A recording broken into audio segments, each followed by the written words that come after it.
অনুসরণীয় বানিয়ে দিয়েছেন। তবে সাথে আমার আরেকটা দরখাস্ত হলো, আমার বংশের মধ্যে পরবর্তী সমস্ত নবী আর আম্বিয়াদেরকে পাঠাবেন। আমাকে তো আপনি বানাইছেন, সাথে আমার বংশের যেন পরবর্তী জেনারেশন থেকেও নবী আউলিয়া আসে। এবার আল্লাহ তাআলা জবাব বলতেছেন, ক্বালা লা ইয়ানালু আহদিয যালিমিন।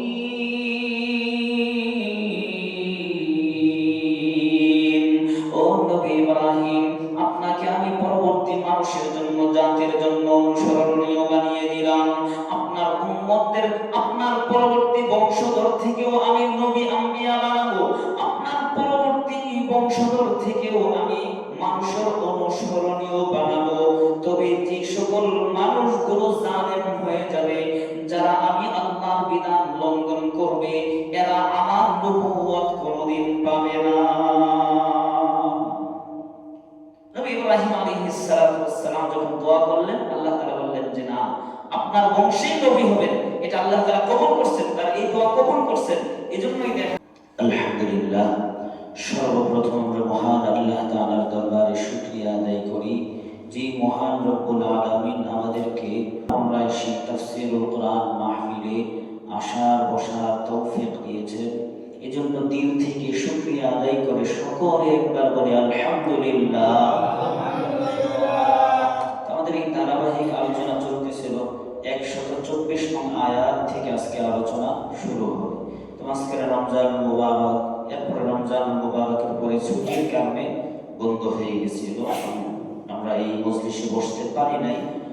তো আল্লাহ তাআলা আমাদের এই মজলিসে আসা, বসা, আলোচনা করা, আলোচনা শোনা, প্রত্যেকটা আমলকে কবুল আর মঞ্জুর করে নিন, বলেন আমিন।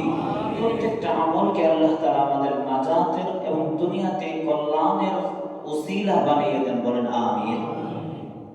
আমি আপনাদের সামনে যে আয়াতে কারিমা তেলাওয়াত করেছি, সেই আয়াতের তর্জমাটা আগে শোনাই। সূরা বাকারার 124 নং আয়াতে আল্লাহ তাআলা বলতেছেন, ওয়াইদ, হে নবী আপনি স্মরণ করুন, উযকুর ইয়া মুহাম্মদ, হে মুহাম্মদ আপনি আলোচনা করুন, লিহাউলাইল মুশরিকিন, মক্কার মুশরিকদের জন্য, ওয়া আহলিল কিতাবিন, এবং আহলে কিতাব ইহুদি নাসারাদের জন্য আপনি আলোচনা করুন, আল্লাযীনা ইয়ানতাহিল্লুনা মিল্লাতা ইব্রাহিম ওয়া লাইসু আলাইহা, যারা দাবি করে যে তারা মিল্লতে ইব্রাহিমের উপর আছে, ইব্রাহিম আলাইহিস সালামের মিল্লত ধর্মের উপর আছে বলে দাবি করে মক্কার মুশরিকরাও, মক্কার ইহুদি, মদিনার ইহুদি খ্রিস্টানরাও সবাই দাবি করে আমরা মিল্লতে ইব্রাহিমের উপর আছি। তো এদের জন্য আপনি আলোচনা করুন যে ওয়াইন্নামাল্লাযী হুয়া আলাইহা মুস্তাকিম, যারা পরিপূর্ণরূপে মিল্লাতে ইব্রাহিমের উপর আছে, সেটা তারা হলো ফাআনতা ওয়াল্লাযীনা মাআকা মিনাল মুমিনিন, তারা হলো আপনি এবং আপনার সাথে যে সকল ঈমানদাররা আছে, এরাই হলো একমাত্র মিল্লতে ইব্রাহিমের পরিপূর্ণ অনুসারী। এরা ইহুদিরা শুধু বলে, মুখে বলে, আমলে নাই। নাসারা তারা শুধু মুখে বলে, আমলে নাই। মক্কার মুশরিকরা তারাও দাবি করে আমরা মিল্লতে ইব্রাহিমের উপর আছি, কিন্তু আসলেই তারা বাস্তবে আমলে তারা মিল্লতে ইব্রাহিমের উপর নাই। উযকুর লিহাউলাই, তাদের সামনে আপনি আলোচনা করুন, ইবতিলা আল্লাহি ইব্রাহিম ওয়া ইখতিবারুহু লাহু বিমা কাল্লাফাহু মিনাল আওয়ামিরি ওয়ান নাওয়াহি। আপনি ইব্রাহিম আলাইহিস সালামের কথা আলোচনা করুন, যখন আল্লাহ তাআলা ইব্রাহিম আলাইহিস সালামকে কিছু বিধান তাকে দিলেন যে আপনি এগুলো মানেন, তো ফাতাম্মাহুন, তখন নবী ইব্রাহিম আলাইহিস সালাম আল্লাহ দেওয়া সেই প্রত্যেকটা বিধানকে পরিপূর্ণ রূপে পালন করেছেন। যে শরীয়ত আল্লাহ তাআলা নবী ইব্রাহিমকে দিয়েছেন, পরিপূর্ণ রূপে আদায় করছেন। ক্বালা ইন্নী জাঈলুকা লিন-নাসি ইমামা, তরজমা, তখন আল্লাহ তাআলা বলতেছেন যে আপনি যেহেতু পরিপূর্ণ রূপে আমার বিধানগুলো পালন করছেন, তো আমি আপনাকে পরবর্তী জেনারেশনের জন্য, কিয়ামত পর্যন্ত আনেওয়ালা মানুষের জন্য অনুসরণীয় বানিয়ে দিলাম। সুবহানাল্লাহ। ইমাম বানিয়ে দিলাম।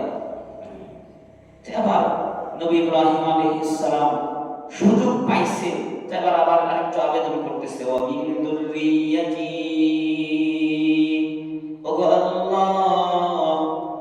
আপনি আমাকে যতগুলো হুকুম দিয়েছেন সবগুলো পালন করেছি, রাজি আর খুশি হয়ে আমি নবী ইব্রাহিমকে আপনি ইমাম বানিয়ে দিয়েছেন, কিয়ামত পর্যন্ত মানুষের অনুসরণীয় বানিয়ে দিয়েছেন। তবে সাথে আমার আরেকটা দরখাস্ত হলো, আমার বংশের মধ্যে পরবর্তী সমস্ত নবী আর আম্বিয়াদেরকে পাঠাবেন। আমাকে তো আপনি বানাইছেন, সাথে আমার বংশের যেন পরবর্তী জেনারেশন থেকেও নবী আউলিয়া আসে। এবার আল্লাহ তাআলা জবাব বলতেছেন, ক্বালা লা ইয়ানালু আহদিয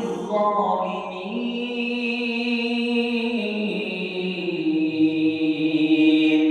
ও নবী ইব্রাহিম, আপনাকে আমি পরবর্তী মানুষের জন্য, জাতির জন্য অনুসরণীয় বানিয়ে দিলাম। আপনার উম্মতদের, আপনার পরবর্তী বংশধর থেকেও আমি নবী আম্বিয়া বানাবো, আপনার পরবর্তী বংশধর থেকেও আমি মানুষের অনুসরণীয় বানাবো। তবে যে সকল মানুষগুলো জালেম হয়ে যাবে, যারা আমি আল্লাহর বিধান লঙ্ঘন করবে, এরা আমার নবুয়ত কোনদিন পাবে না। নবী ইব্রাহিম আলাইহিস সালাম যখন দোয়া করলেন, আল্লাহ তাআলা বললেন যে না, আপনার বংশেই নবী হবেন। এটা আল্লাহ তাআলা কবুল করছেন, তার এই দোয়া কবুল করছেন। এজন্যই দেখা যায় নবী ইব্রাহিম আলাইহিস সালামের সন্তান হলো দুইজন, ইসহাক, ইসমাঈল। তো ইসমাঈল আলাইহিস সালামের বংশ থেকে আসলেন আমাদের নবী মুহাম্মদুর রাসূলুল্লাহ সাল্লাল্লাহু আলাইহি ওয়াসাল্লাম। আর নবী ইসহাক আলাইহিস সালামের বংশ ধরে বাকি বনি ইসরাইলের শত শত নবী আগমন করছে। এর বাহিরে এই দুই সন্তানের বংশের বাহিরে কোন নবী আল্লাহ তাআলা দুনিয়াতে পাঠান নাই। এই দুইটা, এই নবী ইব্রাহিম আলাইহিস সালামের বংশেই পাঠিয়েছেন এই দোয়ার বরকতে। এবার চলেন, ওয়া ইব্রাহিম আল্লাযী ওয়াফা। অন্য আয়াতে আল্লাহ তাআলা বলেন ওয়া ইব্রাহিম আল্লাযী ওয়াফা, ওই ইব্রাহিমের কথা স্মরণ করুন, যিনি তার ওয়াদা পূরণ করছেন। তাকে আল্লাহ তাআলা যত বিধান দিয়েছেন, যত হুকুম দিয়েছেন, প্রত্যেকটা হুকুম নবী ইব্রাহিম পরিপূর্ণরূপে পালন করছেন। আজকে আমরাও সেই মিল্লাত ইব্রাহিমের অনুসারী। কোরআনের মধ্যে আল্লাহ তাআলা অন্য জায়গায় বলছেন যে মিল্লাত ইব্রাহিম, ইব্রাহিমের অনুসারী কারা? তো আল্লাহ তাআলা বলছেন যে হুয়া সাম্মাকুমুল মুসলিমিন, তিনি মুসলমান নামকরণ করছেন নবী ইব্রাহিম আলাইহিস সালাম। তার পরবর্তী কিয়ামত পর্যন্ত আনেওয়ালা সমস্ত মুওয়াহিদিনদেরকে নাম দিয়েছেন মুসলমান। আজকে আমরা মুসলমান বলি, কেন বলি? মিল্লাতে ইব্রাহিমের অনুসারী হওয়ার কারণে। নবী ইব্রাহিম আলাইহিস সালাম এটা নামটা দিয়ে গেছেন, যারা নাকি একত্ববাদ বিশ্বাসী হবে, মিল্লাতে ইব্রাহিমের উপর থাকবে, এরাই হবে মুসলমান। অন্য আয়াত আল্লাহ তাআলা বলেছেন ইন্না ইব্রাহিমা কানা উম্মাতান কানিতান লিল্লাহি হানিফা। নিশ্চয়ই ইব্রাহিম আলাইহিস সালাতু ওয়াস সালাম কানা উম্মাতান কানিতান লিল্লাহ, আল্লাহর অনুগত বান্দা ছিলেন। ওয়া লাম ইয়াকু মিনাল মুশরিকিন, তিনি মুশরিকদের দলভুক্ত ছিলেন না। জীবনে কোনোদিন আল্লাহর সাথে কাউকে শরীক করেন নাই, শিরিক করেন নাই, কাউকে অংশীদারিত্ব সাব্যস্ত করেন নাই। 2 নম্বর শাকিরান লিআনউমি, ইব্রাহিম আলাইহিস সালামের উপর মহান আল্লাহ যত নিয়ামত দিয়েছেন সবগুলো নিয়ামতের শুকরিয়া ইব্রাহিম আদায় করেছে।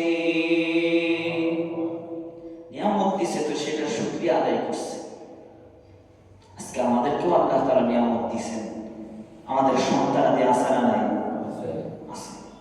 এই সন্তানগুলোর শুকরিয়া আদায় হলো এক নম্বরে আমার এই সন্তানকে, আমার এই নাতিটাকে এক নম্বরে তাওহীদ শিক্ষা দেওয়া, আল্লাহর পরিচয় শিক্ষা দেওয়া, নবীজির পরিচয় শিক্ষা দেওয়া, নামাজ শিক্ষা দেওয়া, কোরআন শিক্ষা দেওয়া, মসজিদ চেনানো, মাদ্রাসা চেনানো, আলেম ওলামার তাজিম শিক্ষা দেওয়া, এগুলো হলো আমার সন্তানের অধিকার।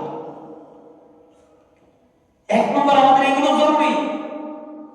আমরা সেগুলো ভুলে যাই, নিয়ামতের শুকরিয়া আদায় করতে ভুলে যাই। নিয়ামত দিছে তো নিয়ামতের শুকরিয়া আদায় হবে, এটা যে আল্লাহর পরিচয় শিক্ষা দেওয়া। এবার নবী ইব্রাহিম আলাইহিস সালাম সম্পর্কে আল্লাহ তাআলা বলতেছেন শাকিরান লিআনউমি।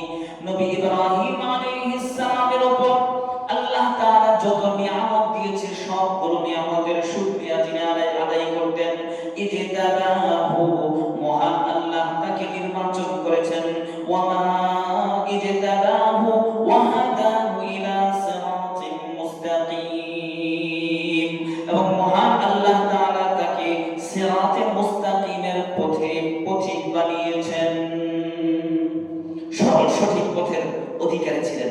ওয়া আতাইনাহু ফিদ দুনিয়া হাসানাহ, আল্লাহ আনুগত্য করছে এইজন্য আমি আল্লাহ তাকে দুনিয়ার জমিনে হাসানা দান করেছি, কল্যাণ দান করেছি। সুবহানাল্লাহ।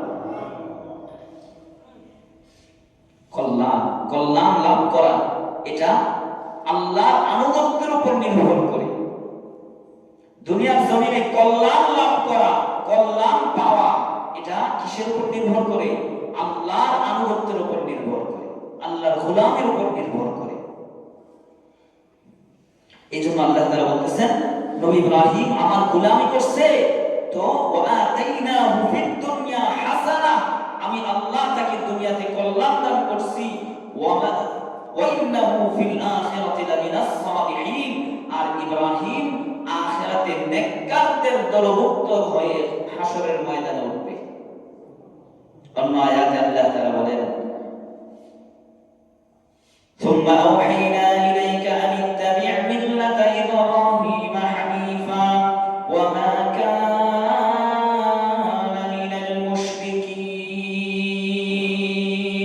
এরপরে আমি আল্লাহ আপনার কাছে ওহী পাঠাইলাম, আপনাকে আদেশ করলাম যে আন ইত্তাবি' মিল্লাতা ইব্রাহিম হানিফা, আপনি নবী ইব্রাহিমের মিল্লাতকে, নবী ইব্রাহিমের ধর্মকে সঠিকভাবে অনুসরণ করেন। ওয়া মা কানা মিনাল মুশরিকিন, নবী ইব্রাহিম মুশরিক ছিলেন না, আল্লাহর সাথে শরীককারী ছিলেন না। সূরা আলে ইমরানের আরেক আয়াতে আল্লাহ তাআলা বলতেছেন মা কানা ইব্রাহিম ইয়াহুদিয়্যা ওয়ালা নাসরানিয়্যা, নবী ইব্রাহিম তো ইহুদিও ছিল না, নাসারাও ছিল না, ইহুদিও ছিল না, খ্রিস্টানও ছিল না। ওয়ালাকিন কানা হানিফান মুসলিমা, তবে তিনি ছিলেন সঠিক মুসলমান, তিনি ছিলেন খাঁটি মুসলমান। ওয়া মা কানা মিনাল মুশরিকিন, তিনি মুশরিক ছিলেন না। ইন্না আওলান নাসি বিইব্রাহিম লাল্লাযীনা ইত্তাবাউহু ওয়া হাদান নাবিয়্যু ওয়াল্লাযীনা আমানু ওয়াল্লাহু ওয়ালিয়ুল মুমিনিন। এবার নবী ইব্রাহিমের অনুসারী, আসল অনুসারী কারা? ইহুদিরা বলে আমরা নবী ইব্রাহিমকে মানি, মিল্লাতে ইব্রাহিমকে মানি। নাসারা খ্রিস্টানরাও বলে মিল্লাতে ইব্রাহিমকে মানি। মক্কার মুশরিকরাও মিল্লাতে ইব্রাহিমকে মানার অনুসরণ দাবি করে। তবে আসলেই কারা? আল্লাহ তাআলা বলতেছেন ইন্না আওলান নাসি বিইব্রাহিম, নবী ইব্রাহিম আলাইহিস সালামের অধিক নিকটবর্তী, নবী ইব্রাহিমের অনুসারী হলো লাল্লাযীনা ইত্তাবাউহু, যারা নবী ইব্রাহিমের অনুসরণ করে, ওয়া হাদান নাবিয়্যু, এবং এই নবী মুহাম্মদ, ওয়াল্লাযীনা আমানু, আর যারা এই নবীর উপর ঈমান আনে, এরাই হলো মিল্লাতে ইব্রাহিমের খাঁটি অনুসারী। এরা খাঁটি অনুসারী, এরা দাবি না করলেও মিল্লাতে ইব্রাহিমের খাঁটি অনুসারী। এরপর আল্লাহ তাআলা বলতেছেন ওয়াল্লাহু ওয়ালিয়ুল মুমিনিন, আল্লাহ তাআলা হলেন মুমিনদের বন্ধু। সুবহানাল্লাহ। এটা কে বলছেন ভাই? সূরা আলে ইমরানের 67 নং আয়াতে আল্লাহ তাআলা বলতেছেন ওয়াল্লাহু ওয়ালিয়ুল মুমিনিন, আল্লাহ তাআলা হলেন মুমিনের বন্ধু, মুমিনের অভিভাবক। সুবহানাল্লাহ। অভিভাবক, দায়িত্বশীল, বন্ধু। যত বিপদ আপদ আসে, হঠাৎ করে কোনো বিপদ আপদ আসলে আগে বন্ধু তার বন্ধুর সাথে বিষয়টা শেয়ার করে কি করে না? তার অভিভাবক যে আছে, তার মুরব্বী, তার সাথে কি বিষয়টা আলাপ করে কি করে না ভাই? হ্যাঁ। আল্লাহ সুবহানাহু ওয়া তাআলা বলতেছেন ওয়াল্লাহু ওয়ালিয়ুল মুমিনিন, মহান আল্লাহ তাআলা হলো মুমিনদের অভিভাবক, মুমিনদের বন্ধু। সুবহানাল্লাহ। তাহলে আমরা যদি আল্লাহকে বন্ধু বানাইতে পারি, আমার ঈমানটাকে মজবুত করে, আমার ঈমানটাকে বিশুদ্ধ করে যদি আল্লাহকে আমার বন্ধু বানাইতে পারি, তাহলে আমার আর কোনো টেনশন থাকবে না। সেটা আল্লাহ তাআলাই দেখবে। সেই জন্য আমরা আমাদের ঈমানকে মজবুত করি, মহান আল্লাহকে বন্ধু বানানোর চেষ্টা করি। আল্লাহ তাআলা বলতেছেন ঈমান মজবুত করলে আল্লাহু ওয়ালিয়ুল মুমিনিন, আল্লাহ তাআলা বলেন মুমিনদের বন্ধু। এরপরে আল্লাহ তাআলা বলতেছেন ওয়াইবিতালা ইব্রাহিম রাব্বুহু বিকালিমাত, মহান আল্লাহ তাআলা ইব্রাহিম নবীকে কিছু বিষয় দিয়ে পরীক্ষা করলেন, কিছু বিষয়ে পরীক্ষা নিলেন। এখন কালিমার কিছু বিষয়, সেগুলো কি কি, এটার মধ্যে অনেক আলোচনা আছে। এর মধ্যে প্রথম যে ব্যাখ্যা সেটা হলো যে শরীয়ত ইসলাম, নবী ইব্রাহিমকে আল্লাহ তাআলা যে শরীয়ত দিয়েছেন, যে বিধিবিধান হুকুম আহকাম নবী ইব্রাহিমকে দিয়েছেন, সেই বিধিবিধানগুলো নবী ইব্রাহিম আলাইহিস সালাম পরিপূর্ণরূপে পালন করেছেন এবং মহান আল্লাহ তাআলা তাকে ঘোষণা দিয়েছেন যে আমি আপনাকে ইমাম বানিয়ে দিব, অনুসরণীয় মানুষ বানিয়ে দিব। দুই নম্বর ব্যাখ্যা, এখানে আরো কিছু আলোচনা আছে, যে তার মধ্যে একটা হলো যে আল্লাহ তাআলা পরীক্ষা করছেন নবী ইব্রাহিম আলাইহিস সালামকে তাহারাত দিয়ে, পবিত্রতার বিষয় দিয়ে, যে তার মধ্যে মাথার অংশে 5টা বিষয় পালন করার জন্য আল্লাহ তাআলা বলছেন, আর শরীরের মধ্যে 5টা বিষয় পালন করার জন্য বলছেন। মাথার অংশে যে 5টা হুকুম আল্লাহ তাআলা ইব্রাহিম নবীকে দিয়েছেন, তার মধ্যে 1 নম্বর গুরুত্বপূর্ণ, শুনেন। বর্তমান সময়ে এগুলোতে আমাদের বিশেষ করে যুবকরা খুব উদাসীন। মিল্লাতে ইব্রাহিমের উপর আছে মুসলমানরা, তবে আজকে কেমন মিল্লাতের উপর আছে একটু শুনেন। আল্লাহ তাআলা নবী ইব্রাহিমকে মাথার অংশে 5টা হুকুম দিয়েছেন। 1 নম্বর কাসসুশ শারি, মোষ ছোট করা, মোষ ছোট রাখা, এটা আল্লাহ তাআলা নবী ইব্রাহিমকে কি করছেন? হুকুম করছেন। 2 নম্বর ওয়াল মাদমাদাতি, কুলি করা, কুলি করে মুখ পরিষ্কার করা। 3 নম্বর ওয়াল ইস্তিনশাক, নাক পরিষ্কার করা। 4 নম্বর ওয়াস সিওয়াক, মিসওয়াক করা। 5 নম্বর ওয়াফারদুর রাসি, চুল আঁচড়ানো, চুলের মাঝখানে সিঁথি করা। এই হলো 5টা। এই 5টা জিনিস আল্লাহ তাআলা, মহান আল্লাহ তাআলা নবী ইব্রাহিমকে পালন করার জন্য হুকুম করছেন। আর নবী ইব্রাহিম আলাইহিস সালাম এই 5টা জিনিসকে সুন্দরভাবে পরিপূর্ণরূপে পালন করে মহান আল্লাহ তাআলা সন্তুষ্টি অর্জন করছেন। তাহলে শরীরের মাথার অংশে 5টা হুকুম, মোষ ছোট রাখা। আমাদের সমাজের মধ্যে দেখা যায় অনেকে আছে শখের বসে মোষ ছোট করি না, বরং একটু বড় করে রাখি। বড় করে রাখাটা তো হারাম না, তবে নবী ইব্রাহিম আলাইহিস সালামের মিল্লাত, তার আদর্শ হলো ছোট করে রাখা। এবং কি নাসাই শরীফের একটা হাদিস সামনে আসতেছে, ওইটাও বলবো আপনাদেরকে, সেখান থেকেও আমি শোনাবো। 2 নম্বর হলো ওযু করতে গিয়ে কুলি করা, নাক ভালোভাবে পরিষ্কার করা, মিসওয়াক করা। এগুলোর ক্ষেত্রে আমাদের উদাসীনতা আছে না নাই? আমাদের সমাজে উদাসীনতা আছে না নাই? আমাদেরকে একটু সতর্ক হতে হবে। আমরা যদি নবী ইব্রাহিমের অনুসারী হতে চাই, তাহলে এই বিষয়গুলো, ছোট ছোট বিষয়গুলো পালন করতে হবে, যেন মহান আল্লাহর কাছে বলতে পারি, আল্লাহ আমি তো মুসলমান ছিলাম, আমি তো মিল্লাতে ইব্রাহিমের উপর থাকার জন্য আমি ছোট থেকে ছোট বিষয়গুলো মহব্বতের সাথে পালন করছি। হইতে পারে আমার এই ছোট থেকে ছোট আমল যদি মহান আল্লাহর দরবারে কবুল হয়ে যায়, পছন্দনীয় হয়ে যায়, এটাই আমাদের নাজাতের ওসিলা হয়ে যেতে পারে। এরপরে পাঁচ ওয়াফিল জাসাদ, শরীরের মধ্যে পাঁচটা হুকুম আল্লাহ তাআলা নবী ইব্রাহিমকে দিয়েছেন। এক নম্বর তাকলিমুল আসফার, নখ কাটা। প্রতি সপ্তাহে জুমার দিনে নখ কাটা, এটাও একটা কি সুন্নাত, মিল্লাতে ইব্রাহিমের একটা আদর্শ, একটা সুন্নাত। কিন্তু আজকে দেখবেন যদি বের হন তাহলে দেখবেন যে সমাজের বাজার ঘাটে অনেক যুবকের একটা বা দুইটা বা এক হাতের পুরা নখগুলোই বড় করে রাখছে। এমন আছে না নাই? ফ্যাশন করে, কি করে ফ্যাশন করতেছো, আর নবী ইব্রাহিমের মিল্লাত থেকে তুমি বের হয়ে যাচ্ছ। ঠিক না ভাই? ঠিক। ফ্যাশন করতে গিয়ে তুমি তোমার মিল্লাত ছেড়ে দিচ্ছ, মিল্লাত ইসলাম থেকে বের হয়ে যাচ্ছ। এই বিষয়টা বেশি দেখা যায় আমাদের সমাজের নারীদের মধ্যে। উঠতি বয়সের যুবক যুবতী মহিলা, বিবাহযোগ্য যে সকল নারীরা আছে, মহিলা আছে, মেয়েরা আছে, এরা শখ করে বাম হাতের নখগুলো বড় করে রাখে, ডান হাতের একটা বা দুইটা নখ বড় করে রাখে।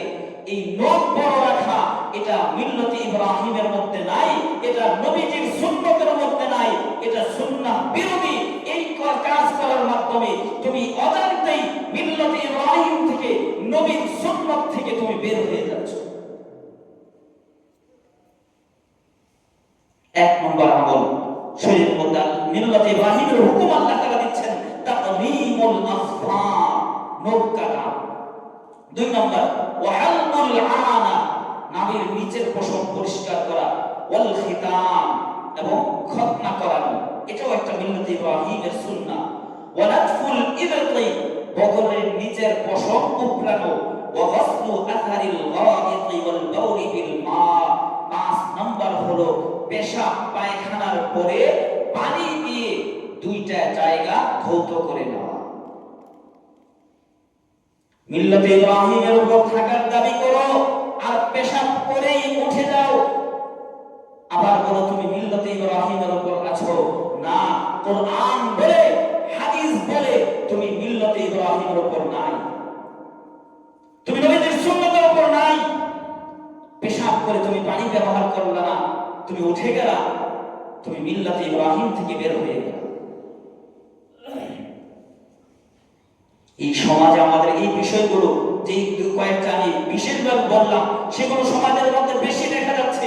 এগুলো আমাদের সন্তানদেরকে ছোট থাকতে শিক্ষা দিতে হবে। আমরা যদি ছোট থাকতে শিক্ষা না দেই, তাহলে বড় হয়ে তারা এই কাজগুলো করতেই থাকবে।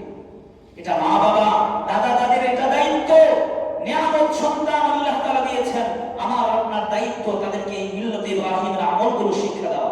যদি আমলগুলো ছোট কাটো, নখ সমান করে সবগুলো কেটে ফেলা, প্রতি জুমার সময় কাটা, এটা একটা সুন্নাহ, মিল্লাতে ইব্রাহিমের আমল। পেশাব পায়খানা করে, পেশাব করে পানি ব্যবহার করা, এটাও মিল্লাতে ইব্রাহিমের একটা আমল। নখ কাটা, এগুলো সুন্নাহ আমল। নাভির নিচের পশম কাটা, এটাও একটা আমল। খতনা করা, এটা মিল্লাতে ইব্রাহিমের আমল। এই আমলগুলো হুকুম আল্লাহ তাআলা নবী ইব্রাহিমকে দিয়েছেন। তো আয়াতের মধ্যে আল্লাহ তাআলা বলতেছেন, ওয়া ইযিবতালা ইব্রাহিমা রাব্বুহু বিকালিমাতিন ফাতাম্মাহুম। স্মরণ করুন ওই সময়ের কথা যখন নবী ইব্রাহিম আলাইহিস সালামকে তার রব পরীক্ষা করলেন, বিকালিমাতিন, 10টা বিষয়ের মাধ্যমে। ফাতাম্মাহুম, নবী ইব্রাহিম আলাইহিস সালাম 10টা বিষয়কে পরিপূর্ণরূপে পালন করে দিয়েছেন।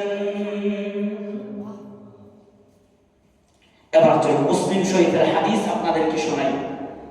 আলোচনা আজকের অনেক লম্বা, যাই হোক যতটুকু পারা যায় ততটুকু আপনাদেরকে শোনাই। মুসলিম শরীফের মধ্যে হাদিসটা এসেছে আম্মা জানা আয়েশা রাদিয়াল্লাহু তাআলা আনহা থেকে।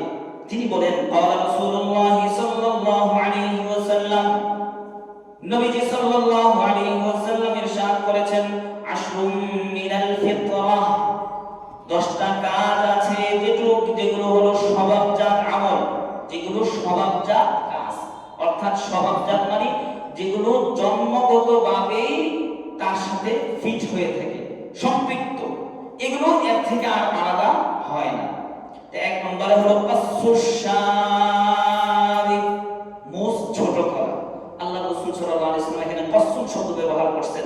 এজন্য ফুকাহায়ে কেরাম বলেন যে মুছ চাচা ব্লেড দিয়ে চেঁচে ফেলা এটা সুন্নাহ পদ্ধতি না। সুন্নাহ পদ্ধতি হলো যে কেচি দিয়ে একবারে ছোট করে চামড়ার সাথে মিশিয়ে কাটা, এটা হলো সুন্নাহ, এটা হলো সুন্নাহ আমল। তাহলে কাসসুশ শারিব। 2 নম্বর ওয়া ইফাউল লিহইয়া, দাড়িকে লম্বা করা। বিশুদ্ধ হাদিস, দাড়িকে লম্বা করা। এখন কতটুকু লম্বা করা? আল্লাহ রাসূল সাল্লাল্লাহু আলাইহি ওয়াসাল্লামের পক্ষ থেকে দাড়ি কাটার ব্যাপারে কোনো হাদিস নাই। নবীজি দাড়ি কাটছেন, কাটতে বলছেন এমন কোনো হাদিস নাই। নবীজি বলছেন দাড়ি লম্বা করো, দাড়িকে ছেড়ে দাও, যত লম্বা হতে পারে। কিন্তু এক সাহাবী থেকে বর্ণনা আসছে যে আল্লাহর রাসূল, ওই সাহাবী নিজের এক মুষ্টি ধরছেন, নিজের দাড়িগুলো এইভাবে ধরছেন, ধরার পরে এক মুষ্টির পরে যেই দাড়িগুলো হয় এই দাড়িগুলো কাটছেন। এক মুষ্টির আগে দাড়ি কাটা ছাটা সম্পূর্ণ হারাম। সম্পূর্ণ কি হারাম। আল্লাহর রাসূল বলেন দাড়ি লম্বা করো। দাড়িগুলো যদি কাটতে চাও সাহাবীর অনুসরণ করতে পারো। সাহাবী কাটছেন কতটুকু? এক মুষ্টি পরিমাণ রাখছেন, এক মুষ্টির পরে যতটুকু হইছে ততটুকু তিনি কাটছেন। তাহলে এক মুষ্টির আগে দাড়ি কাটা হারাম। যদি কেউ এক মুষ্টির ছোট করে দাড়ি রাখে তাহলে দাড়ি না রাখলে যেই গুনাহ হয়, এক মুষ্টির ছোট করে কাটলেও একই গুনাহ ভাগীদার হয়। এই বিষয়ে আমাদের সমাজের মধ্যে কিছু বিভ্রান্তি আছে। অনেকেই বলে, কোন দলের লোক বলে যে দাড়ি তো শুধুমাত্র দূর থেকে বোঝা গেলেই হয়। দাড়ি রাখে যে ছোট ছোট দাড়ি রাখছে, খোসা খোসা দাড়ি রাখছে, দূর থেকে বোঝা যায় দাড়ি আছে, এতটুকুই হইলে হয় না। এটা কোনো ফকিহও বলেন নাই, কোন নবীও বলেন নাই, সাহাবীও বলেন নাই, তাবিঈন তাবিঈন কেউ এই সমস্ত কথা বলেন নাই। এটা মন করাবো কথা। দাড়ি যদি রাখতেই হয় তাহলে কমপক্ষে এক মুষ্টি পরিমাণ রাখতে হবে অথবা এর চেয়ে বড় করতে হবে। তাহলে কিন্তু সমাজের মধ্যে মহামারী দেখা দিচ্ছে এখন, দাড়ির মধ্যেও পাশ্চাত্যের কিছু অনুসরণ করতে গিয়ে স্টাইল করে কি করে না। সমাজের মধ্যে কিছু যুবক স্টাইল করে কি করে না। এটা তো দাড়ি না রাখার চেয়ে আরো বড় জঘন্যতম অপরাধ।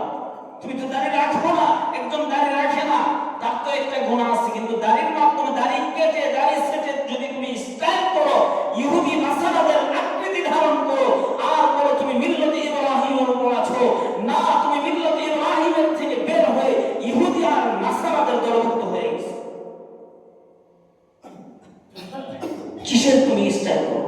কোথায়? নবীজির সুন্নাহ দিয়ে স্টাইল।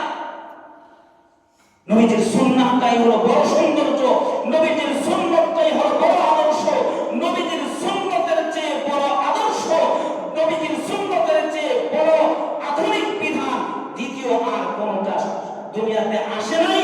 কিয়ামত পর্যন্ত আর কোন সুন্দর বিধান দুনিয়াতে আসবেও না। ঠিক না ঠিক? নবীজির সুন্নাহ যেটা, এটাই সবচেয়ে সৌন্দর্যের বিষয়, এটাই সবচেয়ে সুন্দর।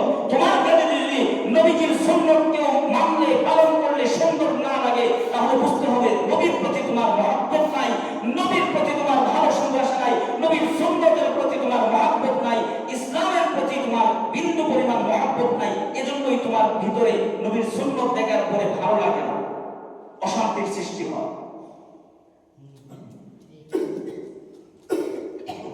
তাহলে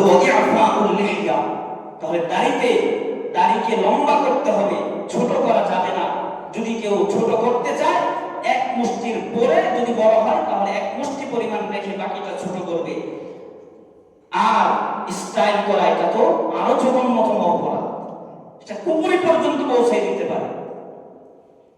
আল্লাহ তাআলা আমাদের সকলকে হেফাজত করেন, বলেন আমিন। আমাদের জেনারেশন যারা আগে আসতেছে এদেরকেও আল্লাহ তাআলা সহিহ বুঝ দান করেন, বলেন আমিন। 3 নম্বর ওয়াসওয়াক, মিসওয়াক করা। 4 নম্বর ওয়া ইস্তিনশাকুল মা, পানি দ্বারা নাক ঝাড়া পরিষ্কার করা। 4 নম্বর ওয়াকাসুল আজফার, এবং কাসুল আজফার নখ কাটা, এটা এই হাদিসের মধ্যে আসছে, সহিহ হাদিস মুসলিম শরীফের। ওয়াকাসুল বারাজিম, এখানে এটা নতুন আসছে। কাসুল বারাজিম হলো যে আঙ্গুলের যে গিঁটগুলো আছে, এই গিঁটগুলো ভালোভাবে ধৌত করা। আমরা ওযু করি, ওযু করার সময় যে আমরা ভালোভাবে আঙ্গুলগুলো, এই গিঁটগুলো ভালোভাবে ধৌত করি না, কিন্তু আল্লাহর রাসূল বলেন ওয়াকাসুল বারাজিম, এই আঙ্গুলের গিঁটগুলো চামড়া মোটা থাকে, পানি সহজে ঢুকে না, ঢুকতে চায় না, প্রবেশ করে না, বিশেষ করে শীতকালে। এইজন্য এই ওয়াসলুল বারাজিম, আঙ্গুলের গিঁটগুলো এবং 2 আঙ্গুলের যে চিপা জায়গাটা আছে, এই জায়গাগুলো ভালোভাবে ধৌত করা। এটাও নবী ইব্রাহিম আলাইহিস সালাম বলেন, নবী সাল্লাল্লাহু আলাইহি ওয়াসাল্লাম বলেন ফিতরাতের অন্তর্ভুক্ত, মানুষের স্বভাবজাত বিষয়ের অন্তর্ভুক্ত একটা বিষয়। ওয়ানাতফুল ইবতি, বগলের পশম উপড়ানো, ওয়া হালকুল আনাতি, এবং নাভির নিচের পশম মুন্ডানো, ওয়ান্তিকাসুল মা, এবং পানি ব্যবহার করে পেশাব পায়খানা থেকে পবিত্রতা অর্জন করা। এগুলো হলো 9টা। ক্বালা মুসআব, বর্ণনাকারী বলতেছেন একজন সাহাবী, উনি বলতেছেন ওয়ানাসিতুল আশিরাতা, আমি 10 নম্বরটা ভুলে গেছি, তবে হইতে পারে এটা আমি তাকুনাল মাকমাদা, কুলি করা, এটা হলো 10 নম্বর একটা জিনিস। তাহলে এই 10টা জিনিস ফিতরাতে অন্তর্ভুক্ত, মিল্লাতে ইব্রাহিমের অন্তর্ভুক্ত।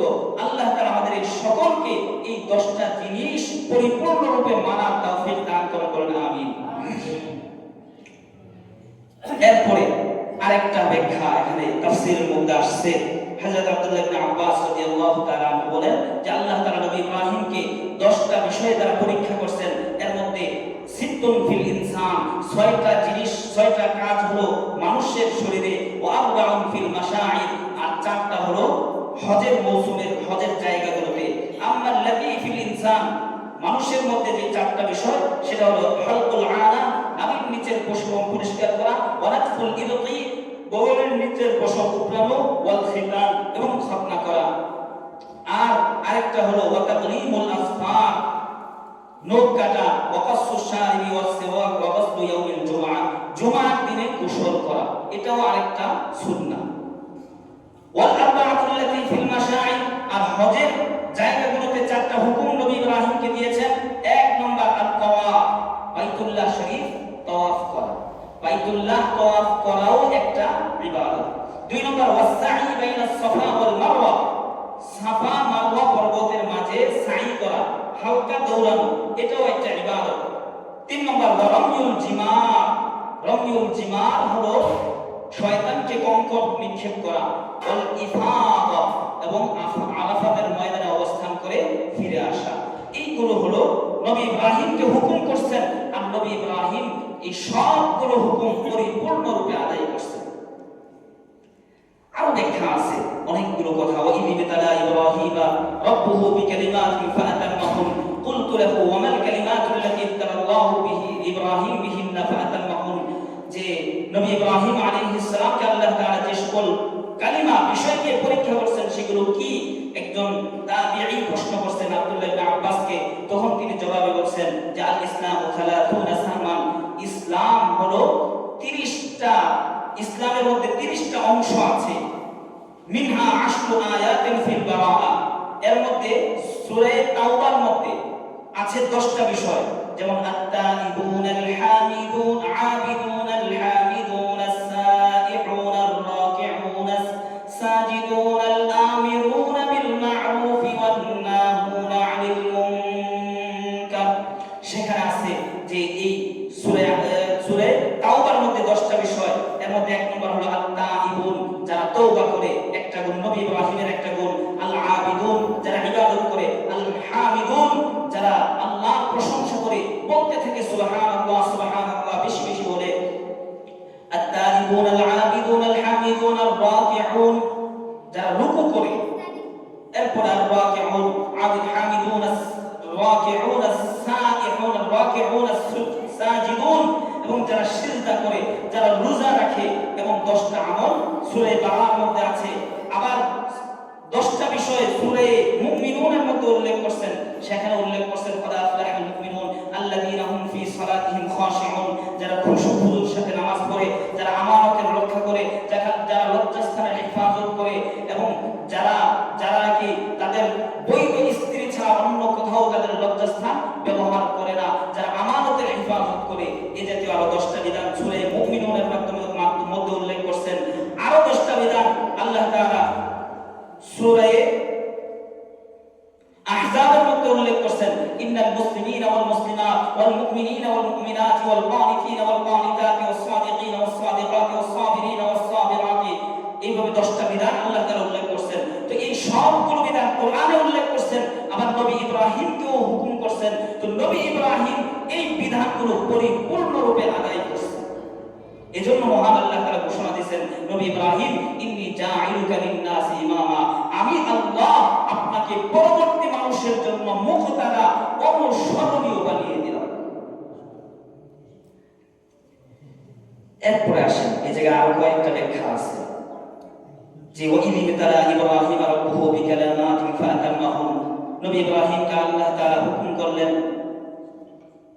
যে নবী ইব্রাহিম ফিরাক কওমিহি ফিল্লাহি হিনা আমারা বিমা মুফারাকাতিহি, যখন আল্লাহ তাআলা হুকুম করলেন নবী ইব্রাহিম আপনার বাবা মা, আপনার সন্তান সন্ততি, আপনার দেশ, আপনার সহায় বাড়ি গাড়ি সবকিছু ছেড়ে দিয়ে চলে গেলেন।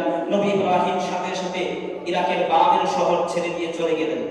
আবার আল্লাহ তাআলা হুকুম করলেন ওয়া মুহাজ্জাতুহু নমরুদ ফিল্লাহ, আল্লাহর জন্য আল্লাহর বিষয়ে নমরুদের সাথে নবী ইব্রাহিমের একটা মুহাজ্জা বা বিতর্ক হয়েছিল, যেটা কোরআনে আল্লাহ তাআলা বলছিল অন্য আয়াতে, আলাম তারা ইলাল্লাযী হাজ্জা ইব্রাহিম রাব্বুহু আলাম তারা ইলাল্লাযী হাজ্জা ইব্রাহিম ফি রাব্বিহি আন আতাহু আল্লাহুল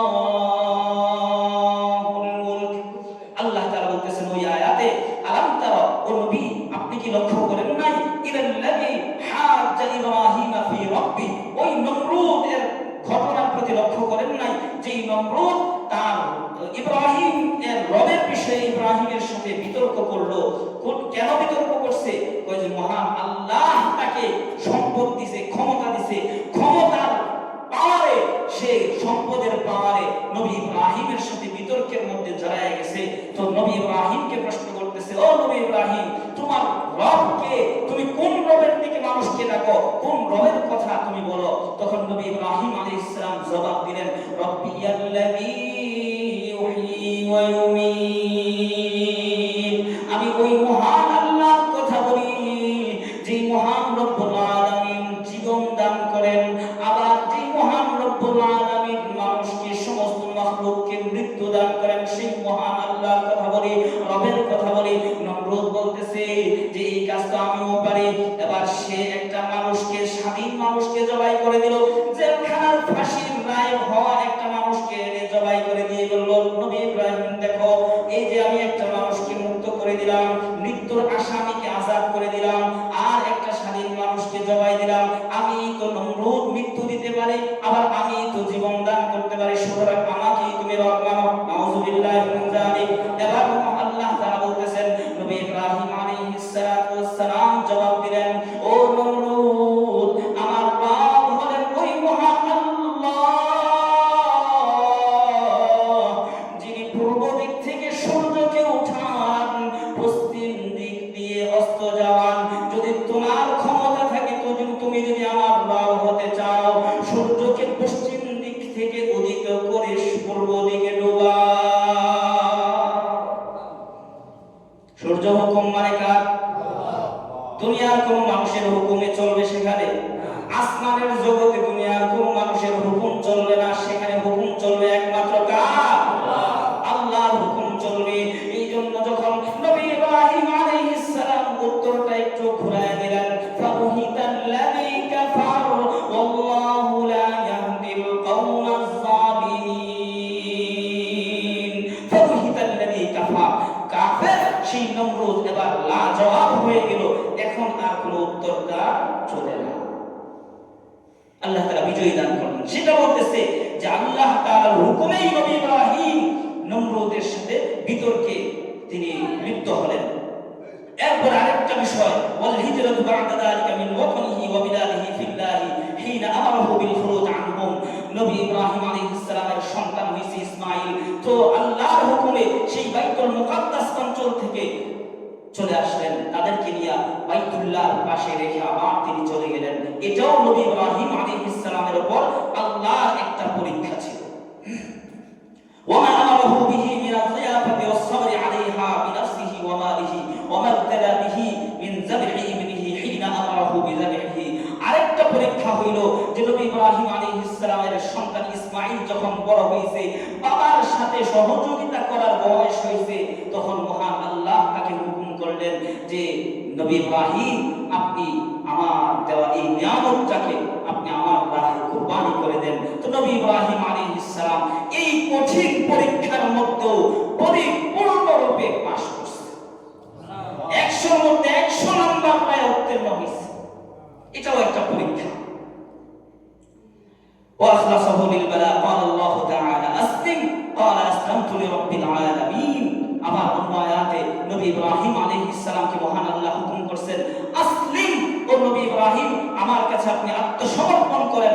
নবী ইব্রাহিম সাথে সাথে কোনো দেরি করছেন না, চিন্তা ভাবনা ছাড়াই জবাবে বলে দিলেন, আসলামতু লিরাব্বিল আলামিন, সমস্ত জগতের রবের সামনে আমি ইব্রাহিম আত্মসমর্পণ করলাম।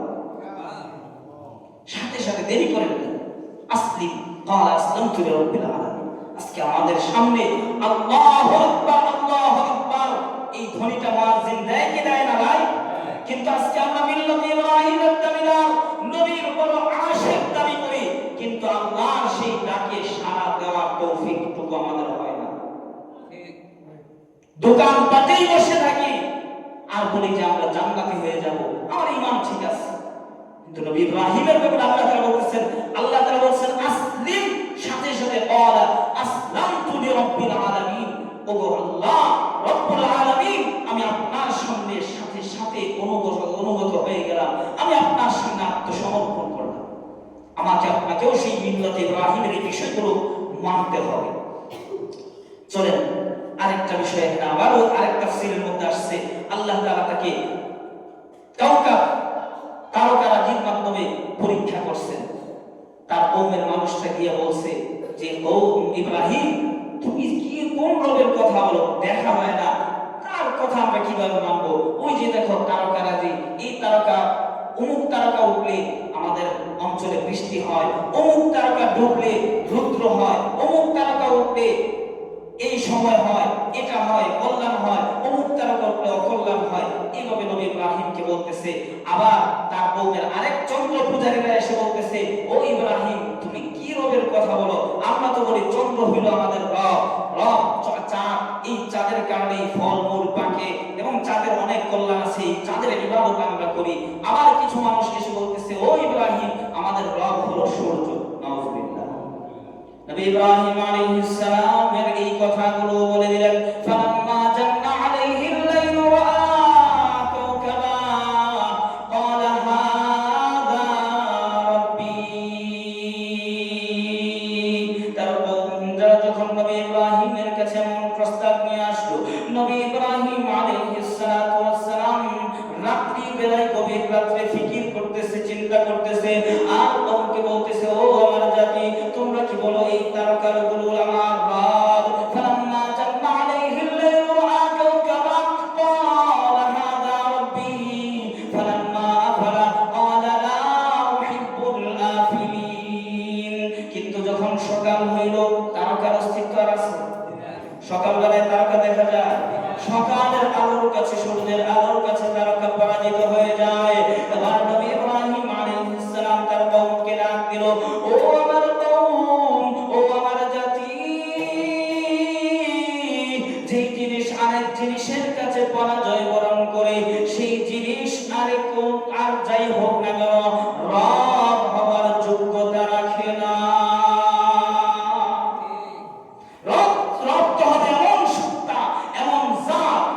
কেউ পরাজিত করতে পারে না। তারকা দিনের আলোর কাছে হার মারে, অস্তিত্ব বিলীন হয়ে যায়, এবং অস্তিত্ব বিলীন যেই জিনিস হয়ে যায় সেটা আমার আপনার রব হইতে পারে না। পরাজয় যেই জিনিস বরণ করে সেটা আমার রব হইতে পারে না। চন্দ্র উঠছে করছে, চাঁদের দিকে তাকায় ফিকির করতেছে, এটা কি তোমরা রব বলো? যখন সকাল হয়েছে, চাঁদের আলো নিভে গেছে, চাঁদও অস্তিত্বহীন হয়ে গেছে। এবার একই জবাব,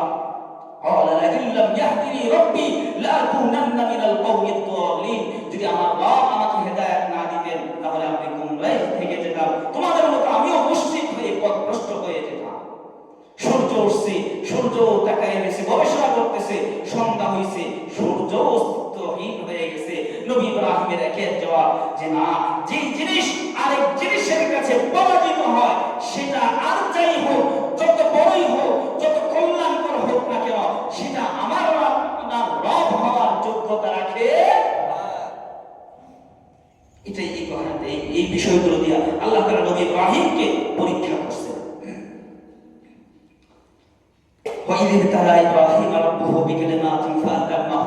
আরেক তাফসীর অনুযায়ী যে কি কি বিষয় সেই পরীক্ষাগুলো, এক নম্বরে আল্লাহ তাআলা তাকে বলছেন ইন্নী জাঈলুকা লিন-নাসি ইমামা, আমি তো আপনাকে ইমাম বানাবো। দুই নম্বর বিষয় ওয়াইল জাআলনাল বাইতা মাসাবাতাল লিন-নাসি ওয়া আমনা, ও নবী ইব্রাহিম আমি তো আপনাকে আপনার জন্য এই বাইতুল্লাহ যে জায়গাটা আছে, এরিয়াটা আছে, সেই জায়গাটাকে মানুষের জন্য নিরাপদ এবং মানুষ যেন বারবার আসা যাওয়া করতে পারে, এই বারবার আসা যাওয়ার জায়গা আমি আপনার বানিয়ে দিলাম। পরবর্তীতে আয়াতগুলো আসতেছে। তাহলে আমাদের মাঝে অনেকে আছে এমন যাদের অনেক গ্রাম অঞ্চলে এমন কম, লক্ষ লক্ষ টাকা, কোটি কোটি টাকার মালিক, একবার হজ করছে শেষ, আর কোনো খবর নেই। কিন্তু আল্লাহ তাআলা বলতেছেন ওয়াইজ জাআলনাল বাইতা মাসাবাতান লিন-নাস, মানুষের বারবার আসা যাওয়ার জায়গা হলো বাইতুল্লাহ। বারবার আসা যাওয়ার জায়গা কোনটা? বাইতুল্লাহ। একবার হজ করছেন, এরপর আবার উমরায় যান, আবার উমরায় যান, বারবার আল্লাহর ঘর জিয়ারত করেন। এটার জন্য আল্লাহ তাআলা বাইতুল্লাহকে বানাইছেন। ওয়াইজ জাআলনাল বাইতা মাসাবাতান লিন-নাস, একবারে আশিকে বাইতুল্লাহ সে তৃপ্ত হয় না, একবার গেছে তো আবার যাইতে মন চায়, আবার কবে সুযোগ হবে, আবার কবে যাবে। এজন্য আল্লাহ তাআলা বলেছেন ওয়াইজ জাআলনাল বাইতা মাসাবাতান লিন-নাসি ওয়া আমনা, এরপর ওয়াত্তাখিযু মিন মাকামি ইব্রাহিম মুসাল্লা, তোমরা মাকাম ইব্রাহিমকে মুসাল্লা হিসেবে, নামাজের জায়গা হিসেবে গ্রহণ করো। এটাও ইব্রাহিমকে আরেকটা পরীক্ষা। ওয়া আহিদনা ইলা ইব্রাহিম ওয়া ইসমাঈল আন তাহরা বাইতিয়া লিত-তাইফিন, আরেকটা পরীক্ষা হলো নবী ইব্রাহিম আলাইহিস সালামকে আল্লাহ তাআলা হুকুম করছেন, ও নবী ইব্রাহিম, আমি আল্লাহর সন্তুষ্টির জন্য আল্লাহর ঘর, আমার ঘর বাইতুল্লাহটাকে পবিত্র রাখেন। লিত-তাইফিন, যারা দূর দূরান্ত থেকে তওয়াফ করতে আসবে এদের জন্য। লিত-তাইফিন ওয়ার-রাকিঈন, রুকুকারীদের জন্য। ওয়ার-রুকআই সুজুদ, এবং সিজদাকারীদের জন্য আপনি বাইতুল্লাহ ঘরটাকে পবিত্র রাখেন। এই হুকুম আল্লাহ তাআলা কাকে দিয়েছেন? নবী ইব্রাহিম আলাইহিস সালামকে দিয়েছেন। এরপরে এখানে এই আয়াতের যে আরেকটা অংশ আছে, আলোচনার দীর্ঘ করতেছে না, আয়াতটা শেষ করেই শেষ।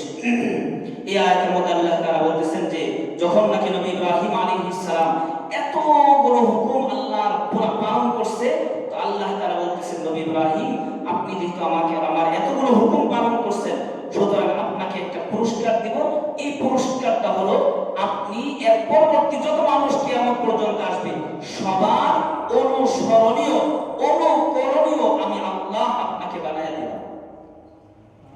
লাম্মা জাআলাল্লাহু ইব্রাহিম ইমামা সাআলা আন তাকুনা আল-আইম্মাতা মিন বা'দিহি মিন যুররিয়্যাতিহি, তখন আল্লাহর রাসূল ইব্রাহিম আলাইহিস সালাম আল্লাহর কাছে আবার দরখাস্ত করলেন, আল্লাহ আমাকে তো ইমাম বানাবেন, এটা আমি ঠিক আছে মেনে নিলাম, কিন্তু আমার সন্তান, আমার বংশের মানুষদেরকেও আপনি ইমাম বানাইয়েন। ফাউজিবা ইলা যালিক, আল্লাহ তাআলা তার এই দোয়াটা কবুল করছেন। ওয়া আখবারা আন্নাহু সায়াকুনু মিন যুররিয়্যাতিহি যালিমুন, তবে আবার এটাও জানাই দিয়েছেন যে আপনার পরবর্তী জেনারেশনে, বংশের মধ্যে কিছু জালেম আসবে, গুনাহগার আসবে, নাফরমান আসবে। এই নাফরমান গুলো আমি আল্লাহর সেই ওয়াদা পাবে না, এরা নবী হতে পারবে না, এরা নবী হতে পারবে না, এরা ওলি হতে পারবে না, এরা আমার এই নবুয়ত থেকে, ইমাম হওয়া থেকে বিরত থাকবে, দূরে থাকবে। লা ইয়ানালুহুম আহদুল্লাহ ওয়া লা ইয়াকুনুনা আইম্মাতান ফালা ইউক্তাদা বিহিম, ওয়াদ দালিল আলা আন্নাহু উজিবা।